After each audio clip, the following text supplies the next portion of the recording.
everyone. This is the part 2 video of BZYET of insect vector and vector diseases, December 2023 paper. So we'll begin with the part. So the next question is given outline classification of insects up to order with examples. तो हमें बेटा क्या करना है, insects की classification लिखनी है और उनके साथ उनके एग्जाम्पल्स देने हैं. तो ये क्वेश्चन सोलली ऐसा है जिसमें आपको प्योरली नेम्स लर्न करने हैं बहुत सारे. तो क्लास इंसेक्टा जो है वो दो में डिवाइडेड है, एक टेरिगोटा और एक apterygota. Pterygota includes winged insects, मतलब कि वो इंसेक्ट्स जिनके पास विंग है.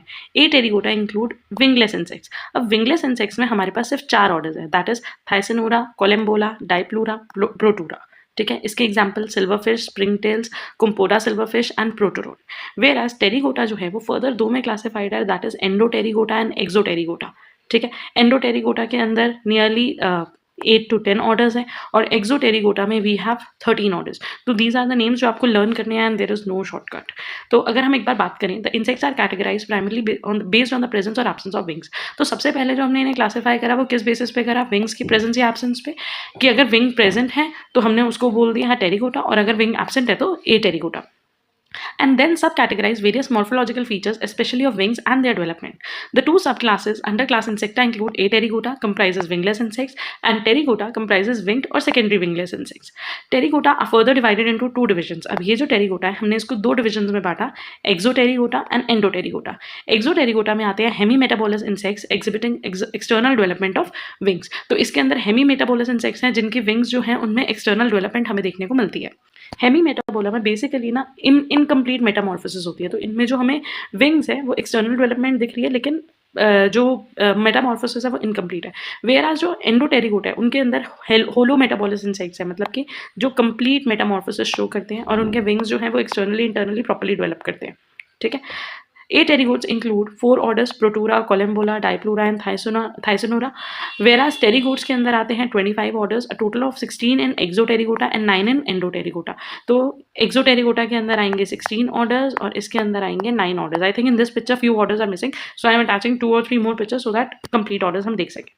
Among these तो total orders कितने हैं 29 में से A pterygota के अंदर कितने orders आए 4 और pterygotes के अंदर कितने order आए 25. उन 25 में से Exopterygota मतलब कि जो हेमीमेटाबोलिस है वो है मेजॉरिटी में 16 ऑर्डर्स. एंडोटेरिगोटा जो कंप्लीट मेटामॉर्फोसिस शो कर रही है, जो ज़्यादा डेवलप्ड है, वो है 9 ऑर्डर्स. सो among 29 orders 4 orders considered medically significant. तो अगर आपसे पूछा जाए वो ऑर्डर्स बताओ जो हमारे लिए मेडिकली सिग्निफिकेंट है, मतलब कि जो डिजीज कॉजिंग ऑर्गेनिज्म है जिनको हम मेडिकल पर्पसेस पे पढ़ते हैं, तो उसके अंदर हमारे पास 4 ऑर्डर्स आते हैं, दैट इज हेमीप्टेरा, साइफनकुलेटा, डायप्टेरा एंड साइफनोप्टेरा. ठीक है जी. तो हेमीप्टेरा में आ जाते हैं सैंग्विवरस बग्स जो ब्लड सकिंग होते हैं. साइफनकुलेटा के अंदर आ जाती हैं लाइसिस, डायप्टेरा के अंदर मस्कीटो, सैंड फ्लाइज और साइफनप्टेरा के अंदर आ जाती हैं फ्लीस. ये सारे वेक्टर्स जो हैं वो ब्लड सकिंग हैं, पैथोजन हैं और डिजीज कॉजिंग हैं. तो again this is some more information कि जिसको ज़्यादा नोट्स करने हो, ज़्यादा रीडिंग करनी हो, you can take the screenshot and read it. तो 25 ऑर्डर्स हमने किस में देखे, ए टेरिगोट में. And there adults are wings or secondary एटेरस.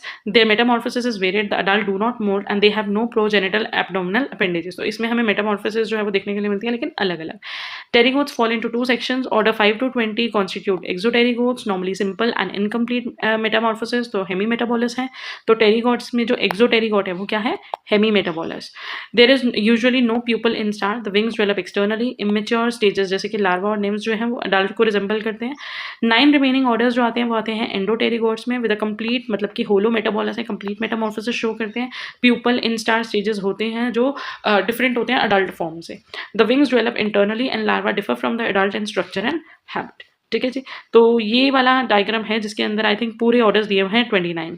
So प्रोटूरा, डाइप्लूरा, Collembola, थाइसनोरा और इनके एग्जांपल्स. सिमिलरली जो जिनके विंग्स एक्सटर्नली डेवलप कर रहे हैं हेमीमेटाबोलिस है, दैट इज एक्सोटेरिगोटा, उनके अंदर हमारे पास 5 से लेकर 20 तक के ऑर्डर्स आ गए, जिसमें फैस्मिड्स, डर्माप्टेरा, एम्बियोप्टेरा, आइसोप्टेरा, जोराप्टेरा ये सारे हैं. और अगर हम बात करते हैं एंडोटेरिगोटा में जिनके विंग्स डेवलप हो रहे हैं, उसके अंदर डायप्टेरा, साइफनप्टेरा, हाइमेनोप्टेरा, कोलियोप्टेरा ये सारे, एंड बी वास, फ्ली, फ्लाइज. तो ये ऑर्डर्स और इनके एग्जाम्पल इंपॉर्टेंट हैं, ये आपको रट्टा मारने ही पड़ेंगे. नेक्स्ट, ये कुछ डिफरेंसेस हैं क्योंकि हम टर्म्स यूज करें ए टेरिगोटा और टेरिगोटा में, या एक्सोटेरिगोटा और endopterygota. So these are few differences which you can learn और which you can read for your own information, and no matter कभी कभी पेपर में भी आ ही सकते हैं, we never know. So these again are the pictures of all 29 orders. ये फर्स्ट ऑर्डर जो है वो ए टेरिकोटा के हैं, उसके बाद हमारे आगे सारे टेरिकोटा, तो ये उनके एग्जाम्पल्स हैं। Next, discuss the concept of kala azar elimination in India. तो अगर हम काला अजहर एलिमिनेशन की बात करें तो काला अजहर जो होता है उसको हम विसरल लिशमनियासिस भी बोलते हैं। क्या बोलते हैं? विसरल लीशमनियासिस, ठीक है। सो शॉर्ट में बोला VL। And there is one more type that is cutaneous leishmaniasis. It is caused by mainly the organism that is leishmania donovani. तो लीशमेनिया डोनोवानी एक प्रोटोजोआ है जिसकी वजह से विसरल लीशमनियासिस होता है, जिसको हम नॉर्मली बोलते हैं काला अजहर। इट इज और क्यूटेनियस लीशमनियासिस जो है उसको हम वो होता है लीशमेनिया ट्रोपिका की वजह से। और ये दोनों ही किसके, इनको जो वेक्टर है, जो डिजीज कॉजिंग ऑर्गेनिज्म है, जो ट्रांसमिट कर रहे हैं एक से दूसरी जगह पे, दैट इज फ्लेबोटोमस आर्गेंटिपस। दीज इसको कॉमनली हम बोलते हैं सैंड फ्लाई, ठीक है। तो पैथोजन जो डिजीज कॉजिंग ऑर्गेनिज्म है दैट इज लीशमेनिया डोनोवानी, और जो वेक्टर है दोज आर सैंड फ्लाई। तो सैंड फ्लाई की वजह से ये डिजीज जो है वो ट्रांसमिट हो रहा है ह्यूमंस में। Concerned with the increasing incidences of Kala Azhar in the country, the government of India launched a centrally sponsored Kala Azhar control program in the endemic state in year 1990 to 1991। तो जिन states के अंदर government ने notice करा कि काला अजहर के cases बहुत ज़्यादा बढ़ रहे हैं, तो 1990 टू 1991 में गवर्नमेंट ने एक प्लान, एक कंट्रोल प्रोग्राम लॉन्च करा, जिससे उन्होंने काला अजहर को रोकने के लिए बहुत सारे इनिशिएटिव्स लिए।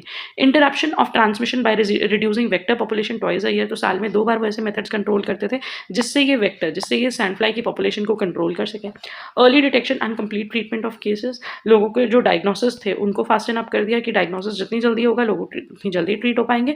एंड इसका बेनिफिट ये भी है कि एक तो इससे ज़्यादा डेथ रेट नहीं बढ़ेगा, दूसरा ये डिजीज़ ज़्यादा ट्रांसमिट नहीं होगा। Health education programme for community awareness, information education communication and behaviour changes communication.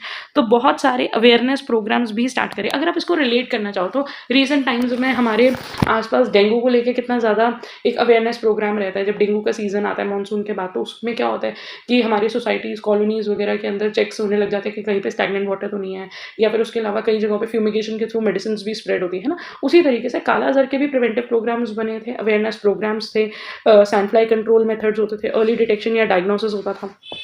Government of India provided drugs, insecticides and technical support, while state government provide cost involved in the implementation। ये जितने भी methods हैं ये कौन provide कर रहा है? Government of India, मतलब कि सेंट्रल गवर्नमेंट। लेकिन अलग अलग स्टेट में इसका जो भी कॉस्ट है इम्प्लीमेंटेशन के लिए वो स्टेट गवर्नमेंट को देना पड़ता है। The programme was implemented through state, district malaria control organisation and primary health care systems. With above strategies the programme achieve significant decline in kala azar cases and mortality. और इन programmes की help से जो काला अजहर के केसेस थे वो धीरे धीरे कम होने लगे और स्पेशली उससे होने वाली डेथ भी कम होने लगी। But could not sustain the pace of decline for long. लेकिन ये जो प्रोग्राम था ये ज़्यादा टाइम तक इफेक्टिव नहीं रहा। थोड़े टाइम बाद हमें फिर नजर आने लगा कि काला अजहर के केसेस और मोर्टालिटी रेट्स बढ़ने लग गए। To overcome the situation, government of India further strengthen kala azar program which led to improve case detection through primary health care systems, resulting in decrease incidence of kala azar cases and death. अब government ने एक और चीज़ पे focus करा, detection पे। मतलब कि एक तो होता है कंट्रोल, कि हम रैंडमली नॉन स्पेसिफिकली हम कंट्रोल कर रहे हैं, सैंड फ्लाइज को कंट्रोल कर रहे हैं, hygiene, cleanliness programme, awareness programme, ये सारी चीज़ें। लेकिन दूसरी तरफ कोई भी लोग बीमार हैं, फीवर है, तो प्राइमरी हेल्थ केयर सिस्टम या मेन उनका होता था कि जैसे कोरोना के टाइम पे हुआ था, किसी को भी अगर कुछ कोल्ड का फीवर ऐसी चीज़ है तो प्राइमरी हो गया था ना कि कोविड का टेस्ट तो कराना ही पड़ेगा, चाहे कोविड के सिम्टम्स लग रहे हैं या नहीं, but if the person is having fever और एनी सच सिम्टम तो एक कोविड टेस्ट होता ही था। तो सिमिलरली यहाँ पे भी डिटेक्शन पे इन्फ्लुएंस करा गया कि काला अजहर का डिटेक्शन हमें करना ही करना है जो भी लोग बीमार है। By 1995, there was a 70.70% decline in annual incidence of cases and 80.5% decline in death। तो नियरली 5 साल के अंदर बहुत ज़्यादा केसेस जो थे वो कम हो गए as compared to 92। By 2003, there was 76.4% decline in annual incidence and 85.2% decline in death। The National Health Policy of 2002 set the goal of Kala Azhar elimination in India। अब क्योंकि रेट्स बहुत सारे कम आने लग गए थे तो अब गवर्नमेंट ने जो गोल्स थे वो बढ़ा दिया। अब उन्होंने कहा अब हमारा गोल सिर्फ काला अजहर को कम करना नहीं है, अब हमारा गोल है काला अजहर को एलिमिनेट करना। और कौन से ईयर तक? बाय 2010। मतलब उन्होंने 5 to 8 ईयर्स का एक प्लान बनाया कि अब इस साल में हम काला अजहर को एलिमिनेट करने पे फोकस करेंगे। However later revised in 12th 5-year plan government to 2015। तो लेटर ऑन इसको एक्सटेंड करके 2010 की जगह टारगेट बना दिया गया 2015 तक। The main objective of kala azar elimination program was to reduce the annual incidences of kala azar to less than 1 case per 10,000 population. तो हमने कहा ये रेट इतना कम होना चाहिए कि 10,000 में से एक या एक भी लोग इफेक्टिव ना हो। इसके लिए प्रिवेंशन और control method, as with many disease vector control requires an integrated approach that utilises a number of different method and is tailored to local situation. इसके लिए बहुत सारे मेथड्स करने पड़ते हैं किसी भी डिजीज को रोकना, और लोकल सिचुएशन के हिसाब से, सोसाइटीज, कॉलोनीज और जगह के हिसाब से एक ही मेथड हर जगह काम नहीं कर सकता, तो थोड़े बहुत चेंजेस टेलर मेड हमें करने पड़ते हैं। Phlebotomine sandflies are susceptible to various insecticides. अब अगर हम सैंडफ्लाइज की बात करें तो उसमें जो फ्लेबोटोमीन सैंडफ्लाइज होती हैं वो बहुत सारे इंसेक्टिसाइड्स को ससेप्टेबल होती हैं, such as organochlorines, pyrethroids. Resistance to several insecticide have been reported in some sandfly species. कुछ के अगेंस्ट वो रेजिस्टेंट थी। रेजिस्टेंट मतलब अगर हम वो इंसेक्टिसाइड यूज कर भी रहे थे लेकिन सैंडफ्लाई जो थी वो नहीं मर रही थी या नहीं एलिमिनेट हो रही थी। Indoor residual spraying of houses, animal shelters is an effective control strategy. तो क्लीनलीनेस रखने के साथ साथ इंसेक्टिसाइड या मेडिसिन स्प्रे करना जरूरी था ताकि सैंडफ्लाई के जो एग या सैंडफ्लाइज जो थी उनको एलिमिनेट करा जा सके। Is an effective control strategy in achieving the interruption of the disease transmission in pre-domestic environments. The impact of IRS can be maximized if synchronized with case detection. अब ये जो कंट्रोल मेथड था इसका फ़ायदा तभी था जब केस डिटेक्शन भी साथ के साथ हो। मतलब कि अगर कोई एक ऑर्गेनिज्म या एक बंदा या दो बंदे जो भी इन्फेक्ट हो रहे हैं उनको चेक करना, उनका पकड़ में आना ज़रूरी है, तो इसीलिए साथ के साथ डिटेक्शन और डायग्नोसिस बहुत इंपॉर्टेंट है। The objective of IRS is to ensure safe and correct application of insecticide to indoor surfaces of house and animal shelter so as to obtain a marked reduction in vector population and consequently a significant reduction in kala azar transmission and target area।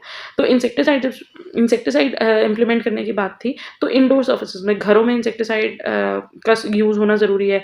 Animal shelters वगैरह में जहाँ पे flies होने के chances ज़्यादा होते हैं वहाँ पे इनका होना ज़रूरी है। Application of insecticide to outside resting sites also can also be effective. Control of immature stages is difficult as the breeding sites of most species are unknown.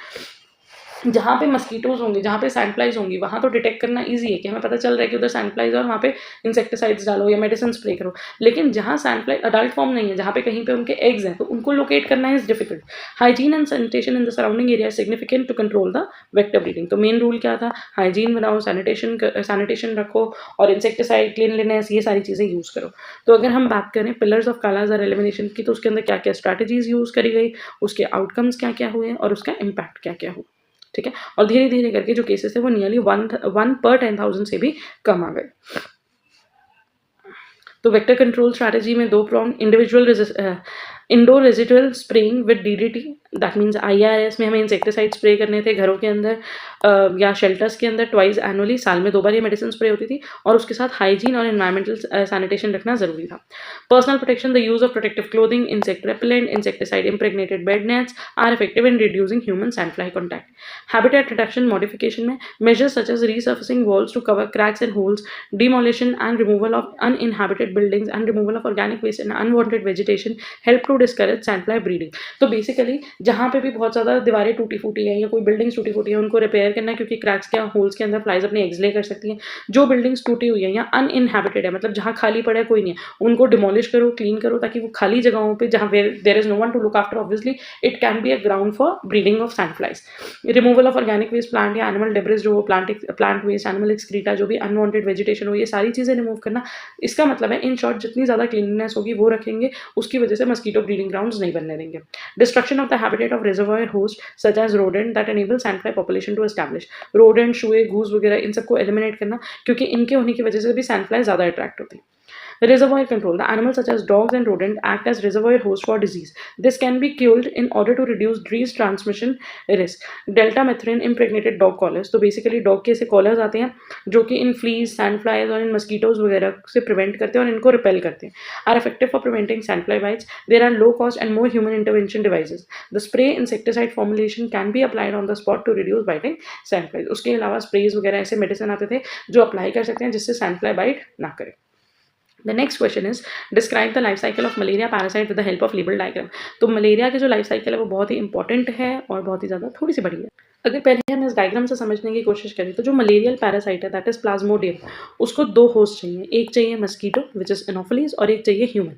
तो वो 2 होस्ट के अंदर अपनी साइकिल कंप्लीट करते हैं। तो let us begin with the mosquito bite. मान लो किसी एक मस्कीटो ने जो कि ऑलरेडी इन्फेक्टेड था, जिसके अंदर मलेरिया के स्पोरोजोइट्स थे, उसने एक ह्यूमन को बाइट करा। जब मस्कीटो ने ह्यूमन को बाइट करा तो उस टाइम पे क्या हुआ, ह्यूमन के अंदर ये स्पोरोजोइट एंटर हो गया और ये स्पोरोजोइट कहाँ जाएगा, लिवर सेल्स में। लिवर सेल्स में जाके ये लिवर को इन्फेक्ट करेगा और ये वहाँ पे मल्टीप्लाई करेगा, अपनी पॉपुलेशन इंक्रीज करेगा। पॉपुलेशन इंक्रीज करने के बाद जैसे जब ये मल्टीप्लाई कर रहा है तो ये बन गया शाइजोन। शाइजोन रेफर करता है बेटा मल्टीपल फिजन को। उसमें क्या होता है, एक ही सेल के अंदर डिवीजन होती जा रही है, होती जा रही है, होती जा रही है, और एक ही बार में ये सेल वॉल बर्स्ट होगी और ये सारे शाइजोन्स, सारे सेल्स एक ही बार रिलीज होंगे। ठीक है, शाइजोन बना। जब ये शाइजोन रप्चर होगा तो एक साथ ये सारे जो ट्रोफोजोइड्स हैं, ये सारे जो एग्स हैं, इसके सेल्स हैं, वो सारे रिलीज होंगे। ठीक है, all this is happening where in the liver. अब जब ये लिवर से रिलीज हो गए तो ये किसको इन्फेक्ट करेंगे, ये इन्फेक्ट करेंगे हमारे आरबीसीज को, इराइथ्रोसाइट को। ठीक है, आरबीसीज को इन्फेक्ट करा, आरबीसीज को इन्फेक्ट कर रहे हैं तो अब ये आरबीसीज के अंदर इनके नंबर बढ़ने लग गए। Immature trophozoite ring stage. तो अगर आप यहाँ पे देखो, ये हमें रिंग स्टेज देखने के लिए मिलती है। ठीक है, मलेरिया में भी अलग अलग होते हैं, malaria falciparum, malaria ovale, malaria vivax. तो इसमें से फाल्सीपैरम या जो वाइवैक्स है वो बहुत ज़्यादा डेंजरस होता है, पैथोजेनिक होता है। तो आरबीसीज के अंदर ये बढ़ने लग गए, अपने नंबर्स इंक्रीज करने लग गए।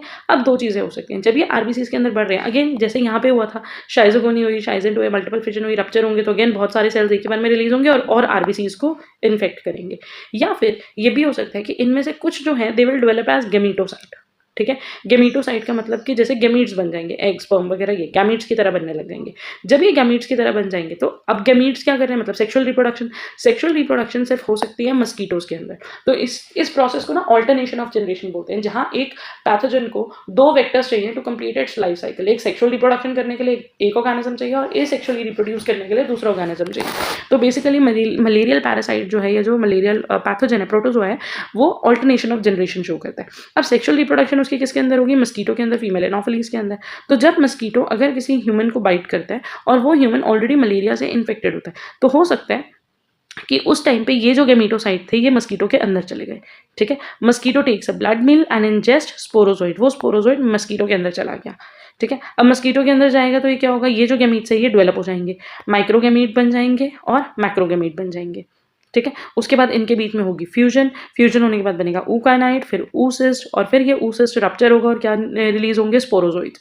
और अगेन जब मस्कीटो बाइट करेगा ह्यूमन को तो ये स्पोरोजोइड्स ह्यूमन के अंदर एंटर हो जाएंगे।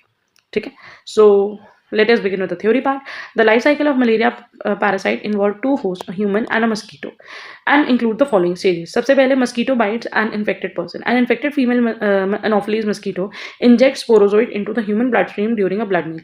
तो अगर एक फीमेल एनोफिलीज मस्कीटो ह्यूमन को बाइट कर रही है और वो इन्फेक्टेड है, मतलब उसके अंदर स्पोरोजोइड प्रेजेंट है, तो उस मस्कीटो बाइट के टाइम पे वो स्पोरोजोइड्स जो है वो ह्यूमन के अंदर एंटर हो जाएंगे। अब ये स्पोरोजोइड सबसे पहले कहाँ जाएंगे लिवर में। They pass into the liver and multiply asexually for 7 to 10 days. Parasite infect RBCs. उसके बाद ये जो शाइजोन एक ही बार में जब बर्स्ट होंगे तो जो सेल्स निकलेंगे, शाइजोन्स निकलेंगे, वो मच्योर होंगे, लिवर को छोड़ देंगे और किसको इन्फेक्ट करेंगे, आरबीसीज को। This is when symptoms typically appear. और तब हमें बेसिकली एक हफ्ते के बाद मस्कीटो बाइट के हमें ये सिम्टम्स मलेरिया के नजर आने शुरू होंगे। Mosquito bites an infected person again. When an uninfected mosquito bites the infected person, it become infected with the parasite. अब मान लो किसी मस्कीटो ने एक इन्फेक्टेड पर्सन को बाइट करा तो क्या होगा, ये जो सेल्स, ये जो स्पोरोजोइड्स थे ये मस्कीटो के अंदर चले गए, मस्कीटो को इन्फेक्ट कर दिया। ठीक है, parasite develop in the mosquito ingest gametocyte. Mosquito की बॉडी में बेसिकली क्या जाते हैं, गैमीटोसाइट्स जाते हैं इन्फेक्टेड पर्सन से, which develop into mature sex cells, जैसे कि गेमीट्स बन जाते हैं, male gamete and female gamete. फिर वो आपस में फर्टिलाइज करते हैं और बनाते हैं zygote. Zygote later develops into ookinete. Ookinete moves through the mosquito stomach wall and form oocyst। तो पहले बना जाइगोट, जाइगोट के बाद क्या बना, ऊकानाइट।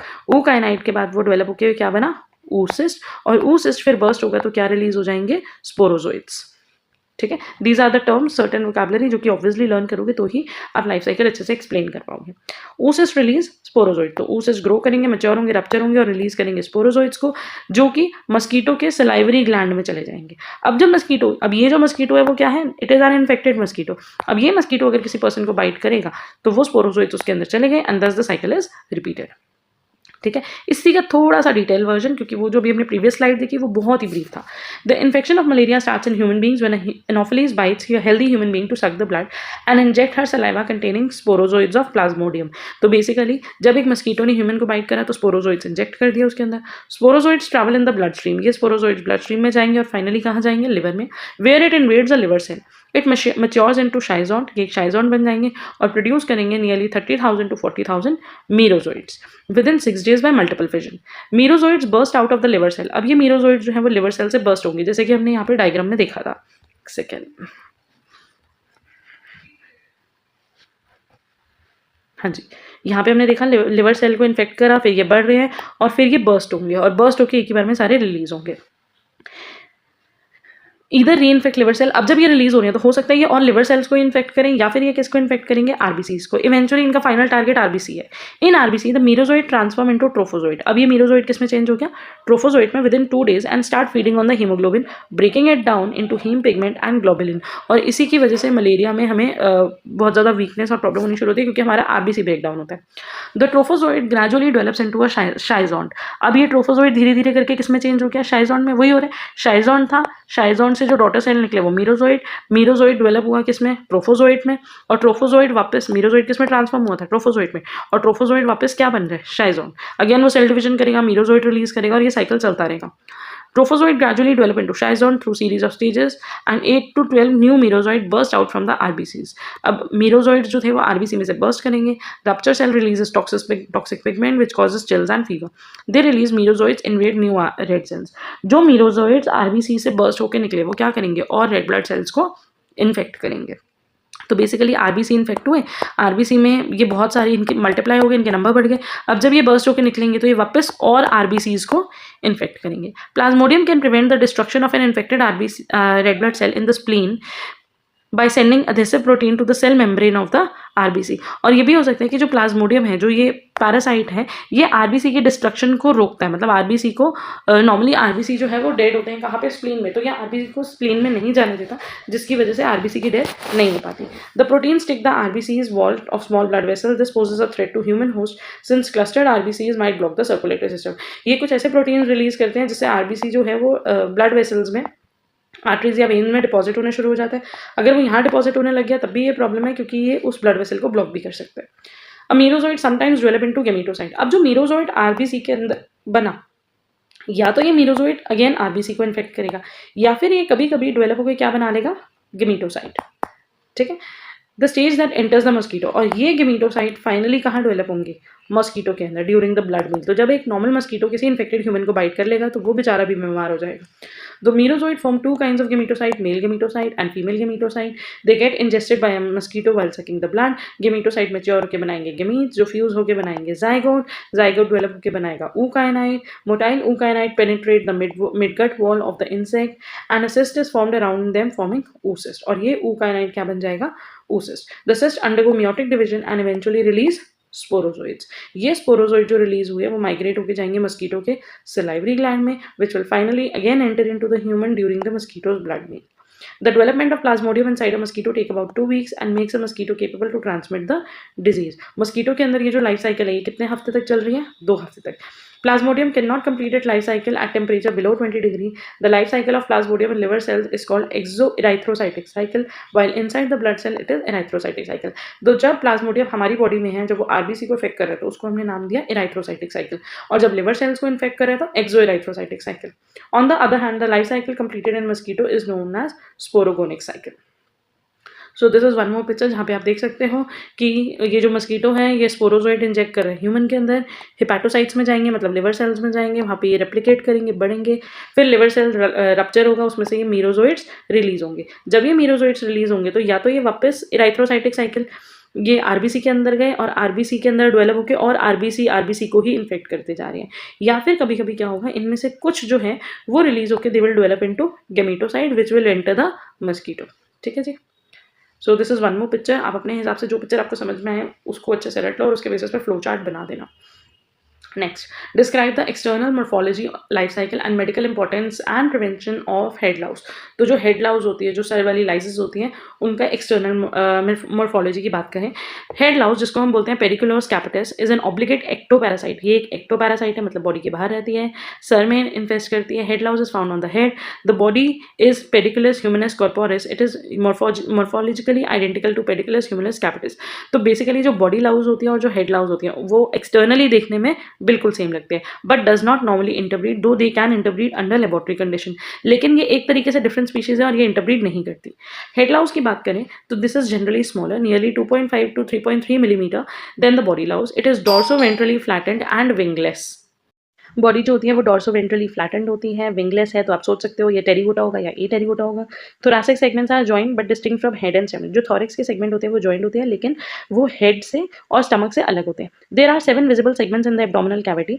Headlines are typically greyish in colour. Male fore legs are slightly larger than the remaining middle and hind legs. तो fore legs जो होती हैं वो बड़ी होती हैं मिडल और हिंड लेग्स से। They are specifically design to hold the female during copulation. Males and females are distinguished by pointed ends of the abdomen. तो एब्डोमेन के जो पॉइंटेड एंड्स होते हैं, ठीक है, जैसे ये this is adult female and this is adult male, ये ज़्यादा pointed end होगा तो that will be male. Males are a bit smaller than females. The presence of notch, that is two gonopods arranged in the shape of W at the end of abdomen distinguishes women. तो इसका मतलब अगर आप यहाँ पे देखोगे end में, ठीक है, अगर ये W फॉर्म बन रहे हैं, ठीक है, तो ये क्या है, फीमेल, और मेल में टिपिकली पॉइंटेड एंड है। Life cycle. The life cycle of the head louse is very similar to the body louse, except the eggs in the head louse are glued to the hair of the head at their base.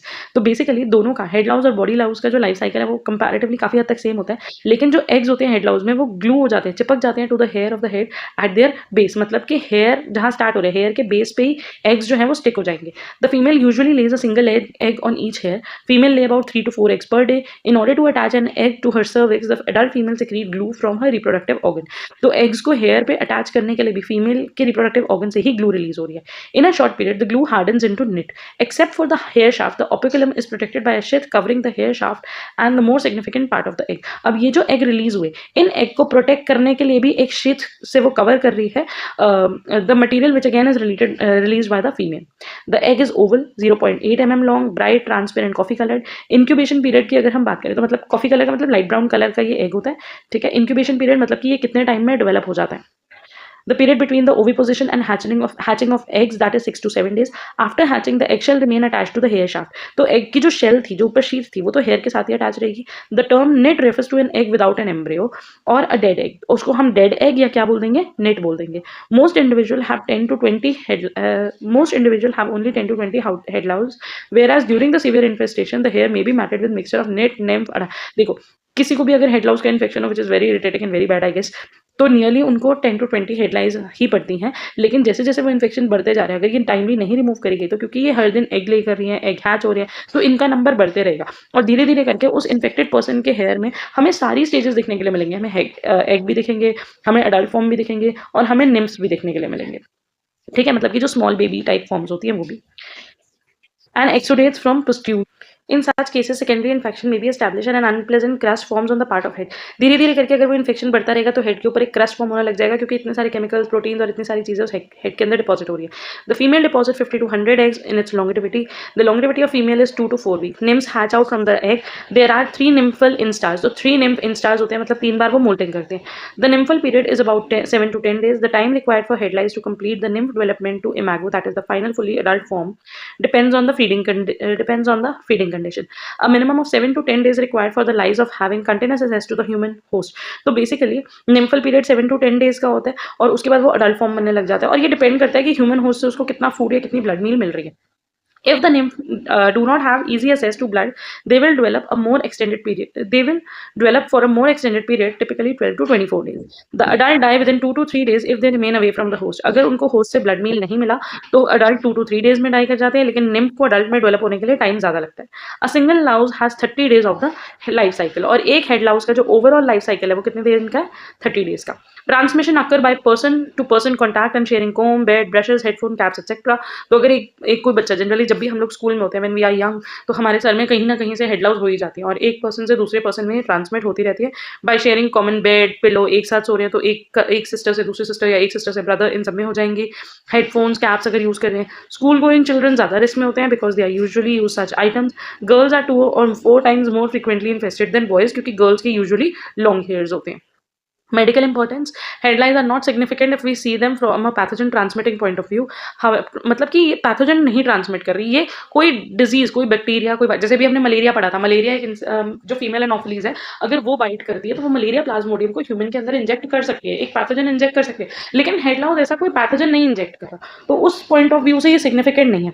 However under optimal laboratory condition head lice can transmit the positive agent R prowazekii. Heavy infestation of head lice causes severe irritation. तो ज्यादातर जो basically जो problem होगी वो local problems होंगी, like head lice होने की वजह से वो बाइट कर रही हैं, तो उसकी वजह से छोटे-छोटे वुंड्स या छोटे-छोटे इरिटेशन पॉइंट्स बन जाएँगे, which the lice tend to aggregate, a condition called plica polonica और plica neuropathica। तो अगर लाइस बहुत ज़्यादा एग्रीगेट होने लगी तो उस कंडीशन को हम बोल रहे हैं plica polonica. Control and prevention, the louse comb, मतलब कि बहुत फाइन कॉम्स आती हैं, वो यूज़ करते हैं, जिससे कोम करते-करते हेयर के साथ वो निम्फ, नेट्स या अडल्ट फॉर्म्स निकल आती हैं। Contact should be avoided by direct head to head, hair to hair. तो जनरली पेरेंट्स क्या करते हैं, अगर बच्चों के सर में हेड लाउज है या अगर दूसरे बच्चे के सर में हेड लाउज है, तो दे विल प्रेफर कि अपने अपने सर कवर रखो, सो दैट वो एक से दूसरे में ट्रांसमिट ना हो। Do not share clothing such as cap, hat, scarf, combs etcetera. Do not share combs, brushes, towels. Do not lie on bed, pillow, carpet. Common bed, pillow, carpet भी एक साथ मत शेयर करो। Vacuum the floor, furniture, paying particular attention to areas where infested person sit और lies. Use of pyrethrin combined with piperonal butoxide, that is PBO, can kill the live lice and not unhatched eggs। तो कभी कभी क्या होता है, there are certain shampoos या anti lies medicine आती हैं, ठीक है, उनके अंदर ये होता है पायरेथ्रिन प्रिपरेशंस होती हैं। ये क्या करेंगी, ये जो अडल्ट फॉर्म्स होंगी, जो लाइव लाइज होंगी, उनको तो किल कर देंगी, लेकिन ये एग्स को इफेक्ट नहीं करती, जिसकी वजह से प्रॉब्लम पार्शियली सॉल्व होती है। अडल्ट फॉर्म तो हट गए, लेकिन एग्स जब 7 to 10 डेज में हैच होंगे, निम्स बनेंगे, तो फिर साइकिल रिपीट होगा। तो इसीलिए ये जो शैम्पू का या ये जो केमिकल्स हमें यूज करने पड़ते हैं या एंटीलाइज मेडिसिन यूज करनी पड़ती है, इसको वीकली हर 7 डेज 10 डेज में रिपीट करना पड़ता है, बार बार फॉर अ मंथ और 2, सो दैट ये जो इन्फेक्शन है या ये जो इन्फेस्टेशन है वो पूरी तरीके से रिमूव हो जाए, ठीक है। ताकि जब 7 टू हमने फर्स्ट टाइम यूज करा तो सारे मान लो 80% 90% अडल्ट फॉर्म्स एलिमिनेट हो गई, लेकिन उसके बाद जो 7 to 10 डेज बाद जो एग्स हैच होंगी, उनको रिमूव करने के लिए अगेन हमें ये एप्लीकेशन करना पड़ेगा। Therefore, the second treatment should be given 9 to 10 days after the first treatment. The Food and Drug Administration has approved the use of permethrin lotion, brand name Nix, on the treatment of head lice. तो FDA ने approve करा हुआ है permethrin lotion को, which is again an anti-lice shampoo या anti-lice treatments, जो कि effective होते हैं head lice के against। इसके अलावा अगर बहुत severe infestations होती हैं, तो at time physician भी कुछ anti-parasitic like ivermectin वगैरह ऐसी tablets refer कर देते हैं, but only with doctor's consultation। So with this, we are done with the video, with the paper. Thank you for watching. Do subscribe, like, share, keep studying, and most importantly, all the best for your exams. Thank you.